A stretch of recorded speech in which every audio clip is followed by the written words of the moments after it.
மேல 18% வரிக்கு என்னங்க அர்த்தம்? சரி விடுங்க, ஐஸ்கிரீம் சாப்பிட மாட்டோம், கடலை மிட்டாய் சாப்பிடலாமா? அது மேல 18% வரி இருக்கு. எத்தனை இடங்கள்ல பில்லு போட்டு விக்கிறாங்க, எத்தனை இடங்கள்ல டாஸ்மாக் கடையில கூட பில்லு கொடுக்கறது கிடையாதுங்க. கொள்முதல் வரி, பர்ச்சேஸ் வரி, லக்ஸரி டாக்ஸ், இந்த மாதிரியா இருந்த எல்லா வரிகளும் ஜிஎஸ்டிங்கிற ஒரு வரியா வந்திருக்கு. அடிப்படையான கேள்வி, ஜிஎஸ்டி அமலாக்கப்பட்ட பிறகு உணவு விடுதிகள்ல விலை உயர்ந்திருக்கிறதா இல்லையா? பக்கத்துல ஒரு மாநிலத்துல 10,000 கிலோமீட்டருக்கு நதிகளை இணைத்துக் கொண்டு வர்றார் சந்திரபாபு நாயுடு. 2,500 தடுப்பணைகளை கட்டுவதற்கு போராடி கொண்டிருக்கிறார்.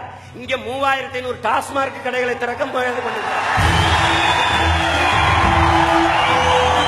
பிரான் இண்டியா மக்கள் மன்றம் பவர்ட் பை தங்க நகைகளுக்கு சரியான விலை தரும் நிறுவனம் best money gold, aroma fresh paneer மற்றும் engineering +3 Rathinam institute of technology Coimbatore. சனிக்கிழமை மாலை 4:30 மணி, ஞாயிறு காலை 11:30 மணி மற்றும் இரவு 9:30 மணிக்கு.